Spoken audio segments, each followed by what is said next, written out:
Hey folks, David Stewart here. Death cult.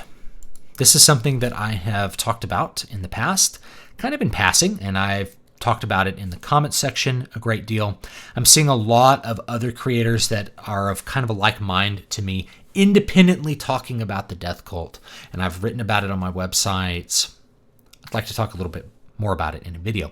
What am I talking about with the death cult? Well, the death cult is a large-scale religious fervor directed towards death. Not suicide. Suicide's something different. It's not trying to convince people to commit suicide. The reverence is towards a larger concept of death, and let me see if I can explain what I mean by that. If you are to do a little bit of just some hypothetical thought, what is the worst thing that could happen to you? A lot of people will say dying. If I die, I guess that's the worst thing that can happen to me. But is it really? Because if I said, well, what if it was your death or you plus your family? Oh, well, me plus my family would totally be worse, even though you're not living to see that. Or just the death of your family and not you. If your children, would you rather have your children die or you die? Every parent I know would choose themselves to die rather than have their children die. This is normal. It's because we understand that there is life beyond ourselves, and that life beyond ourselves actually takes precedence over us as an individual. The collective survival is actually more important than the survival of the individual. If you were to lose your children and go on surviving, you'd have to be extremely sociopathic to view yourself as a beneficiary of that. It'd be much better for most people to have their children live and not them live. So the death cult is not just obsessed with you dying. You dying is inconsequential because we all die eventually.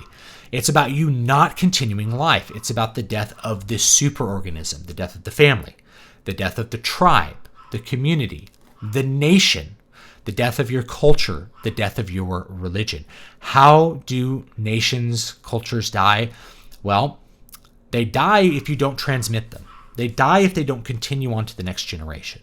So if you don't continue your culture on to the next generation on some level, then the culture dies. And then it's as if the values, the thoughts, the moral actions, the art, it's as if that stuff just didn't really exist. It's as if your ancestors didn't exist at all, because the continuance of their values, their thoughts, their traditions is lost. The things which they have left behind on earth are stricken from the earth. They truly, at least on this plane of existence, it's like they've gone into the dust. If your religion disappears, what is left? There's no living faith, yet the living faith has not been brought to the next generation. So that's what the death cult wants. It wants the death of all things, not your death. And in fact, your life is usually presented as the trade for the death of other things. Yes, you get comfort, you get to continue living, and you get a comfortable material existence. But what you have to sacrifice is everything else to get it.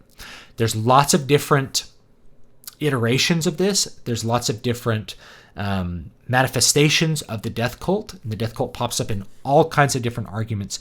But once you see the pattern, you can see that there is a widespread religious fervor towards the death of Western culture and Western people in particular. Now, there's also obsession towards the death of other cultures. I don't want to leave those out. There's obsession towards the death of Latin American cultures, Middle Eastern cultures, towards lots of different cultures. But in the West, the death cult is, of course, directed towards the death of the West. That's where we're experiencing the death cult, at least where I am experiencing this manifestation of it. I'll just give you an example, just to illustrate my point. Feminism, I think, is a manifestation of the death cult. It is obsessed with death. And it's obsessed with death not just in terms of, Roe v. Wade kind of death. I mean, because that's part of it. But that itself is a kind of trade. It's like you give up this now, which will be a hardship to you, and you get to continue living a materially fulfilled existence for a while, at least. But at a terrible spiritual cost in a lot of cases.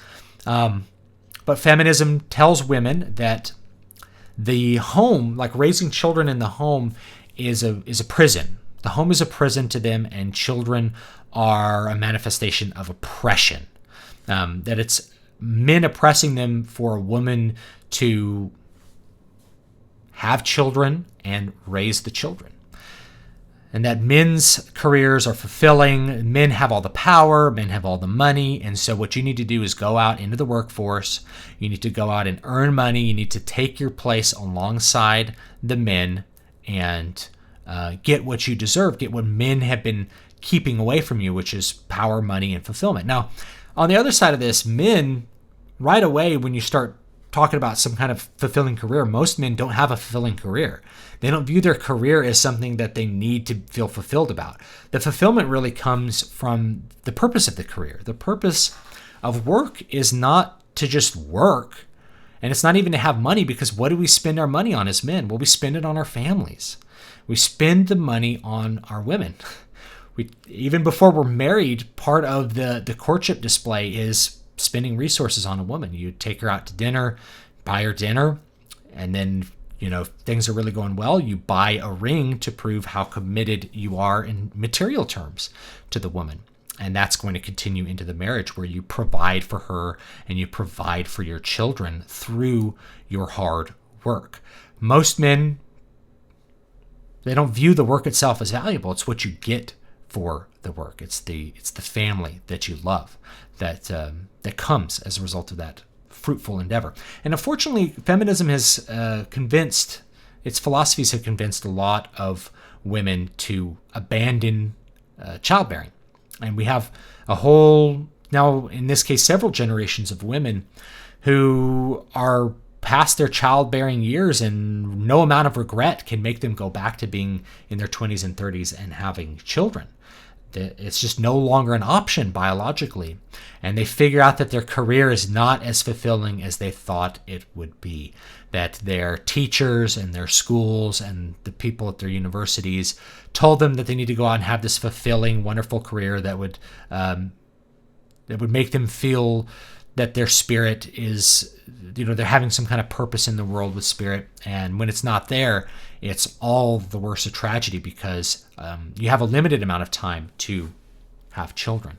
And so you have to, at that point, take stock and be like, well, what positive can I do in the world? What kind of life, in order to turn it away? What kind of life-giving thing can I do? How can I provide for my culture or my people if I'm not continuing it to my own children? There's ways you can do it, right? Because there's, say, Catholic clergy. Catholic clergy are not obsessed with death. They're providing for the continuance of their religion, the culture that is attached to Catholicism. They're providing spiritual enrichment for other people. They are providing something that is going to sustain the life organism, that's going to continue the culture and continue the presence of life, even if they themselves are not reproducing. So you'll know the death cult by its fruits and its many manifestations. If it's trying to convince you to not reproduce, that is the death cult talking. If it's trying to convince you that you can only have material satisfaction in life, that's part of the death cult speaking. If it's trying to convince you to not have an effort towards preserving your culture, that's the death cult speaking. So anything that tells you to abandon your culture, abandon your people, that tells you to let your culture or your people die, or that tells you to not reproduce, is a manifestation of the death cult. We can see this with young men as well. I don't just want to harp on women, because there's lots of men that have been convinced that they shouldn't get married and have children, that marriage is too risky a proposition, that a woman will just divorce them and take their money. So it's too risky to get married. And of course, if you do get married, it's a lot of work. It's better to just stay at home and play video games and have that kind of material existence of fulfillment. But that isn't contributing to the greater life. It's not really fulfilling. And if you feel called to get married, if that is what God has planned for you, you shouldn't try to resist that. That's the death cult trying to convince you to go away from life and go away from God. These are things that I see over and over again. Whenever somebody is telling you that the West needs to die, that Western culture is bad, that white people need to go away, or any people need to be destroyed, any group of people, that's not okay. That's the death cult speaking. And if they're telling you within your culture to not continue it, to not reproduce, That's also the death cult speaking. So that's more or less what I had to say about it. Leave me your thoughts down below. I know this is a little bit weird for the things that I have to say, but it's an important concept that I want to communicate, and it's a way of looking at the world that really puts the spiritual struggle up front and center, because it's not just a struggle for Western culture or Western existence. It's all tied together. It's about the death of the superorganism, the death of our religion, culture, and people, not just our death. In fact, we are asked to trade our life. You get to continue living in material abundance, but your culture dies. Which one's more important? All right, see you guys next time.